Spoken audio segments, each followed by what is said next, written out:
What is up, Earthnoids and Spacenoids? I am just a simple new type, and in this episode, we are beginning our coverage of Gaia Gear Volume 4. Last volume, Metatron made it to Earth. Afranchi and Messer's team split up. They meet up only to once again engage with MHA. This time, Krishna is left behind and found once again by Ol. Metatron finds information on MHA, and Krishna betrays the team. So let's get into this.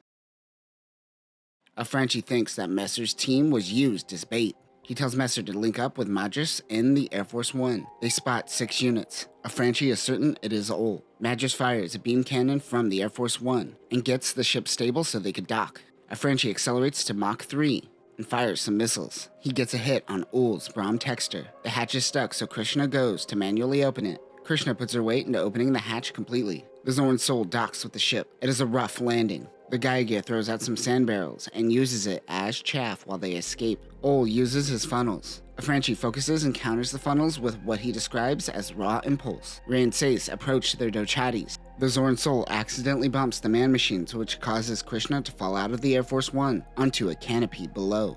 I guess they are super low to the ground. What luck. Everyone failed successfully in the worst docking process in Gundam history. Good job, everyone. Afranchi still feels Ol around him. He fires needle missiles. As predicted, Ol dodged right where Afranchi wants him. Ol is too slow to realize a beam saber is coming right towards his face. He slices through the Brahm Texter's wing verniers. Ol slips away along with the Geijisu. Afranchi regroups with the Air Force One. He returns to see the chaos in the hangar.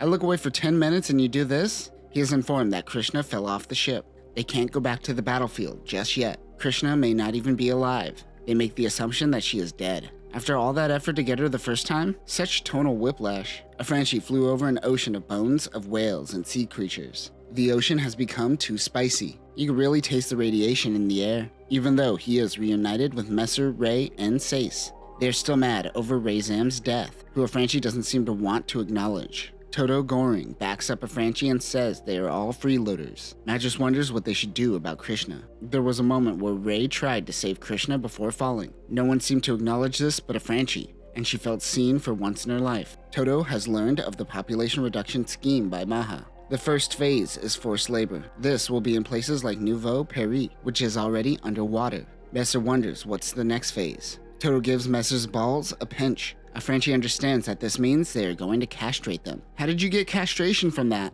I thought he was just looking for a good time. Only women who can make soldiers can procreate. The final phase is getting rid of robots and automation. They aren't necessary when you have slaves. Much more cost-effective too. Jorn mentions that the MHA captain, Jargle, is obsessed with Richard Wagner, the composer. This is the first time Afranchi hears of this name. They plan on making Bavaria home to what he calls the Gaia Emperor. Several days later, Krishna wakes up. Where is she? She wonders. She is inside of a building. She doesn't see any security cameras. A female soldier feeds her some ham. Krishna tries to prod at who she is, but gets nothing. The female says she is actually free to leave. A caretaker outside tells her that this belongs to the Federation, specifically the Old Man Hunters, the predecessors to MHA. Krishna hears a loud noise. It is the Bushing Nug. The Bushing Nug is a large land vehicle used by MHA. It can carry 3 man-machine units. It uses caterpillar treads and utilizes hover capabilities, depending on the terrain. Ol Urian is driving the tank. He wonders why she didn't run.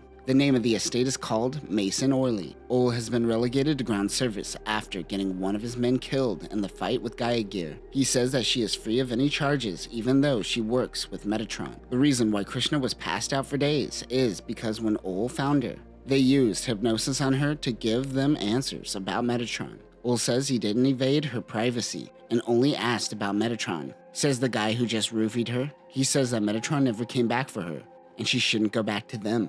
Ol tells Krishna about the Gaia Emperor plan that will fight against the colonies. He says that he can protect her.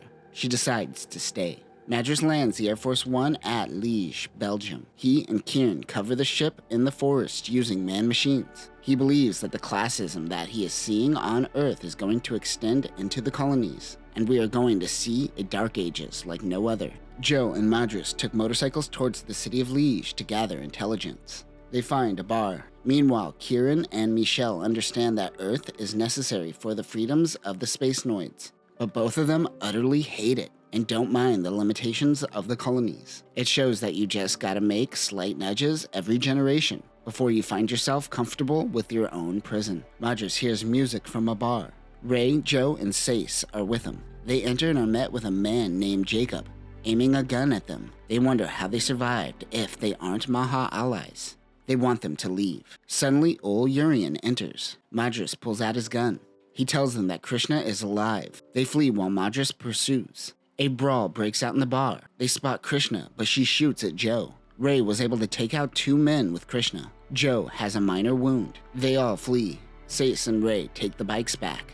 Joe is on standby with the Dochati while Kieran comes in to help. A woman that goes by Ferris Demeen realizes that this town has been infiltrated by MHA, and they will probably have to evacuate. She helps with anti-Federation activities. The woman says that Metatron doesn't seem so bad. A spotlight brightens the city. Kieran notices the light and moves in fast. It is Ol in the Brahm Texter. He is in low altitude searching for something. Missiles hit a building near the Brahm Texter. Kieran fires another missile and hits the man-machine's shoulder. Monosky particles flood the area. Sace notes that the Brahm Texter is the mobile suit that killed Razem. The real reason they returned to Metatron is to avenge their homie. Kieran and Ol's fight ends in a stalemate. He jumps up to see from above. He spots a light and fires. It actually hits something. Ultimately, both flee without confirming any kills. Ol lands his Brahm Texter near the bushing Nug. He takes out his anger on his soldiers. Ol notes that most soldiers are just cogs in a machine these days. Krishna meets up with Ol. They note that something has landed in the north. And that will do it for this episode. We are halfway through Volume 4, and there's barely anything to work with here. Outside of Krishna's betrayal, this is all very meandering, with no purpose. There is some minor discussion about classism that could have been something. I like the idea of Earth becoming a MHA baby factory producing state-approved children. But those conversations kind of go nowhere. That is the problem with light novels, though. This story could be told in a 300-page story, but we have to drag it out to 5 100-page novels to sell more. In the 90s, publishers in the US did this as well. Stephen King's The Green Mile was originally published as 6 novels. I'm so glad that doesn't exist anymore in the West. Next time, the Air Force One will be shot down. Mother Metatron attacks Nouveau Paris with the help of the Air Force 3. And they will try to push MHA and the Geijisu out of the city. But that will do it for now, new types. Is Krishna the new Rekuwa? Discuss. Peace.